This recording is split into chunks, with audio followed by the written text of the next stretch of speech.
Better at the trade deadline was a goal for a handful of teams who made bold moves. Some so bold you could almost feel the ground shake.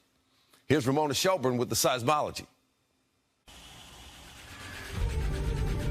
Breaking in the NBA. Nobody saw this one coming. A seismic trade. The most unexpected. Unprecedented. Absolute nuclear. The most eventful trade deadline in NBA history. The Western Conference looks very different than it did 2 weeks ago. Luka Doncic is in Los Angeles, throwing to LeBron James and the Lakers. De'Aaron Fox has traded cowbells for Spurs as Victor Wembanyama's new sidekick. Jimmy Butler, he's now with the Warriors, hoping to get Steph and Curry and Golden State back into the postseason. All of these changes rattle the landscape of the league.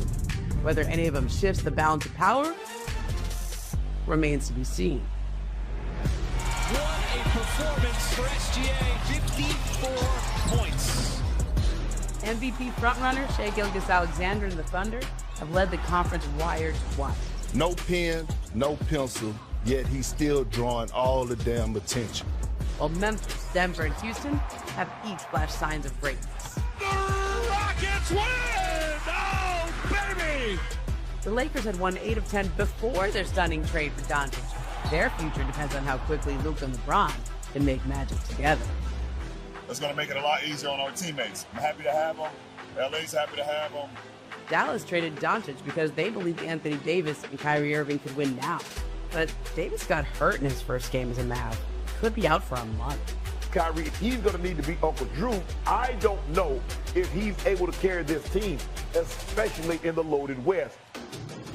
Ironically, with all these seismic trades, the biggest addition could be in OKC. The star center Chet Holmgren returns from a scary hip injury that kept him out for months. So will these shakeups shake up how the Western Conference is won? Either way, it's shaping up for a wild finish.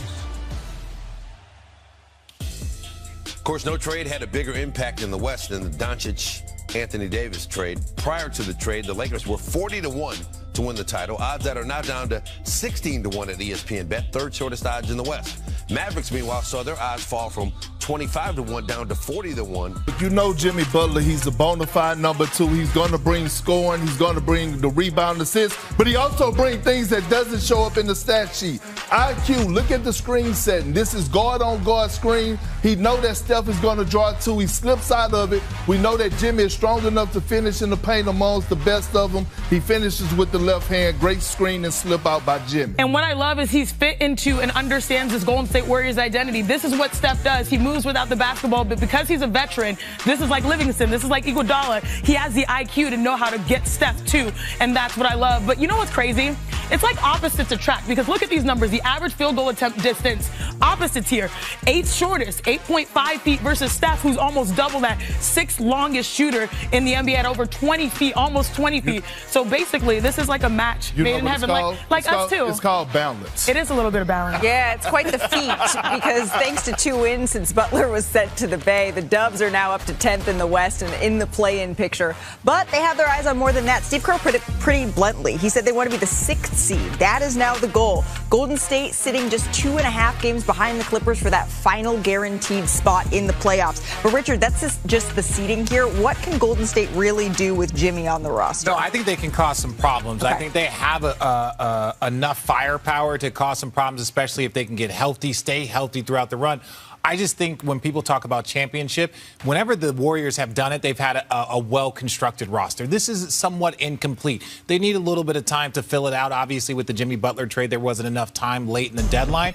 But to win 16, you got to have a roster. And I think that this is a team that you don't want to see them at 6. You don't want to see them at 8. You don't want to see them at 7 because they got Steph and Jimmy. Look, Richard, honestly, this move was to save their superstar, his happiness, his sanity. Yeah. The joy is back for Stephen Curry. Yep. And there was a moment last game where we saw that on full display. The goal for the Golden State Warriors was to win the non-Steph Curry on the floor minutes. And watch this right here. Ooh. Nice little English. And who does he point right at? Oh, somebody happy. Get somebody to look at you like that. I have not seen that man, Smile. Steph Curry, smile that big in a long time. So sometimes these trades aren't perfect, but more importantly, you made one of the generational players in NBA history happy, and that is an ultimate win. I agree. And you got to think about this. Before this trade, Steph Curry literally had one foot in the grave, the other on the banana peel. That's how defeated he looked at times when we watched him play without Jimmy. Now, all of a sudden, Jimmy comes aboard. We see the joy. We see the passion. We see his numbers go up, the production. That's the great thing of having a number two, so that now focus could be taken off of you so that you could go out and do what you do best. But again, if I'm looking at their ceiling with this roster, they're first-round exit. Wait, so Jimmy's number 2? Yeah, he's number 2. What is it? I'm just kidding. They're also still waiting on Jonathan Kuminga to come back here, so it could be interesting when they try to assimilate Kuminga into all of this as well. Draymond Green is an honest cat. He's an honorable dude, but in this particular instance, he has no choice because everything is that obvious. Draymond Green is 34. He's going to be 35, I believe. It's like March 4th, if I remember correctly. Jimmy Butler's already 35. Steph turns 37 March 14th. And so there's no other way to look at it. I look at Draymond and what his reaction to it is. I don't think that Jimmy Butler is the ideal fit for them, although I appreciate the breakdown by Draymond about how they do similar things in terms of breaking down the defense. Steph is always looking for the ball to find an opening spot so he can launch long range where Jimmy's working the backside. Perfect analogy. He knows more than me, so he's absolutely right about that. But is that going to be enough to upend Oklahoma City, Denver, Memphis, even Houston to a lesser degree, the Lakers or whatever?